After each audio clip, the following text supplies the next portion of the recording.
All right, what is going on, everybody? Welcome back to the channel here. Today is a nice snowy day here in Minnesota. Probably our first significant snowfall of the year. So today that brings you with a little quick tip or tune-up on your traditional snowblower, usually a two-stage, four-stroke snowblower that has most commonly with a carburetor. So I guess what I want to walk you through is a quick fix on this or tune-up that you can do yourself at home. It's relatively simple, relatively cheap, and it's usually the most common issue on these snowblowers. I've repaired a few of them over the course of the years, and every year it's typically the same thing with a carburetor issue. To walk you through the symptoms or what I'm experiencing is I have a Remington snowblower here with the Power More OHV motor, four-stroke motor. Again, this is common or universal against really any snowblower.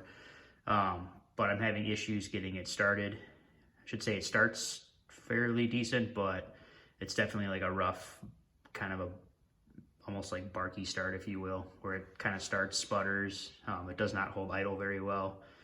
Sometimes it won't even hold idle very good at all. It'll just stall. So, and then even when I do get it going, so I can get it to start, but when I do get it going, it's kind of bouncing all over the place with RPMs, so it's not holding a good idle. And this is probably a more mild situation or case that I've experienced with these snowblowers.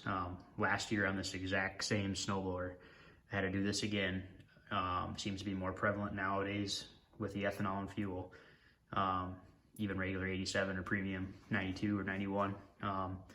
But last year I couldn't even get it to start at all. So, and it ended up being the same thing here again. So it's basically two simple things. You're not getting air, you're not getting gas. With these snowblowers, people leave them sitting, all summer long from, at least in the Midwest here, from basically April on average all the way through October, November, even into December. So they sit for months through the heat, through the humidity. They don't run, and it just leaves a prime opportunity for ethanol-based fuel to gum up or basically crystallize or solidify, and that's exactly what I'm seeing here. So this is the carburetor here. Got your float there. I have it taken apart already here, so I want to show you specifically what's going on. You can see I got a little drip pan here. I got the main jet and the cap screw that goes on there that secures it into your carburetor. It just goes right on that main hole that you're seeing here, which is this threaded hole right here. So that's where it goes up into. That's your main jet there. And that's what's giving me a really rough idle. And last year, like I said, it was so bad it won't even start. Now, it might be hard to see in the video here, but there's some little, this is exactly what I'm talking about, is these little crystalline or crystallized, almost like chunks of plastic, it looks like, or balls, but it's actually, seems to be the ethanol that basically evaporates or crystallizes. You can see it here on the bowl catch down here on the bottom. This is the bottom of the carburetor. You can see those two little bits there, and that's exactly what I saw last year, but it was actually on the jet there itself. So I blew that out with carb cleaner, and I had a bunch of it come out last year, and as you can see this year as well. So like I said, when they sit for months, it's pretty prevalent that this will happen to you, especially on ethanol-based fuel. So yeah, what I'm gonna do here is I'm gonna clean these out. These are already clean. I'll just spray this out to get all that gunk out of there and try and get this as clean as possible. So I sprayed carb cleaner. I'll walk you through this again, but I'll spray it in here, which is where your jet goes into. Your bowl here, I'll clean that out to get all that gunk out of there, because all this, if you don't get it clean, is then gonna end up going through your fuel system again, and you'll probably have the same issue again, or it might not even get any better. So make sure you clean all that thoroughly. Just using your regular gum out carb cleaner, so works really well. So yeah, I'll walk you through cleaning that out and then assembling it back together. So it gives you an idea of how it goes together. Obviously disassembling it, if you have this issue, is the same thing, just reversing my procedure or my order here. One thing you'll notice here is I have it, here's ground level, it's tilted up on the side. So one quick way to do it without taking your fuel lines off, I do this so that when you tilt it this way, you can see my gas tank here is tilted. So just keeping the fuel from coming through the carburetor. Otherwise, if you didn't do that, it'd just be pulling out of here until it runs out, basically, if you don't tilt it up. So you can take this off, you can clamp this off or elevate it. That'll stop it as well. However, for the sake of time, I figured just tilting it up on its side onto something is much quicker. No matter what, you're gonna get a little bit of fuel coming out, which is just residual in the float. That's common, don't worry about it. But yeah, I guess the big thing is making sure you're cleaning that. Clean your float, your bowl here itself, the jet port there. And then I let these soak for a while too, which is your actual jet there. And you can see there's a bunch of little pinhole needles in there. So that's where your fuel is flowing through and feeding your engine for combustion. So last year, these were very clogged. They're not too bad this year, but I think that's because I already hit them pretty good with carb cleaner there. But you can see there is still residuals, like I mentioned, in the pan here, as well as the bowl there. So it's definitely the culprit. So yeah, I'll walk you through reassembly here, and it should be the same process for disassembling. So if you're struggling with this, I recommend you give this a look, especially in today's modern fuels with ethanol. It seems to be more common, especially in these small engines where they don't run for periods of time, particularly months, such as a snowblower or like a chainsaw or even a lawnmower. So yeah, I'll walk you through the reassembly here.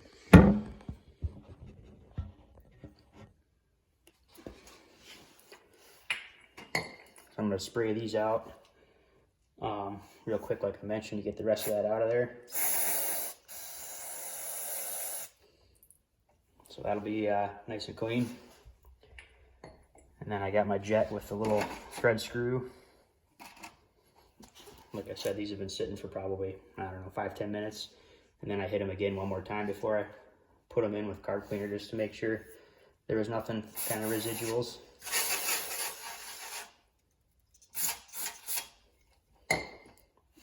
So, like I mentioned, these go right up into that main body of the carburetor, which is in the center. And they're threaded on to keep them in place.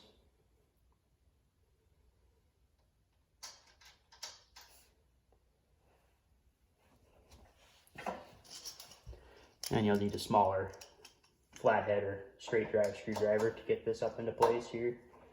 But it just screws in, and then once it's tight, you know it's good.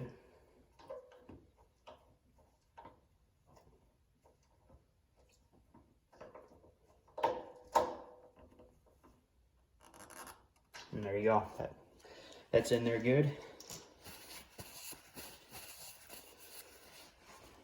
And so the next thing is we'll put this bowl cover on, which is kind of what seals everything up here. And that's just held on by just a normal hex screw. These are all 10mm screws. Might vary for your carburetor, but should be similar there.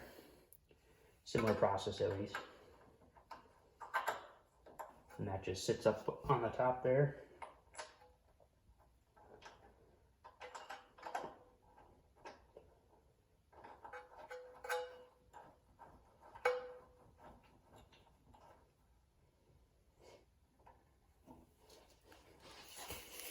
So we'll tighten that down here quick.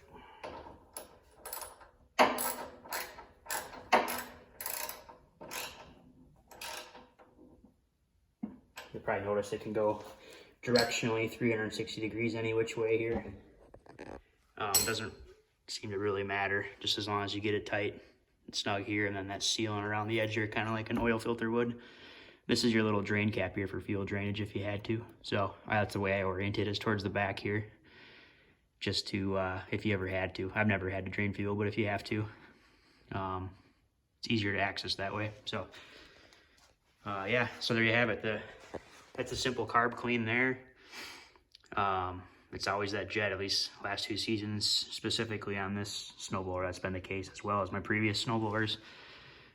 Very similar how they go together. So, you know, different brands, that kind of thing, different sizes too, but in essence, they're basically the same design. So that gives you an idea of how to do that. So yeah, if you're struggling with your snowblower to get it started, or it's idling really rough, again, it depends how clogged it is. It might be so clogged with, like you said, that I showed you that residual stuff coming out.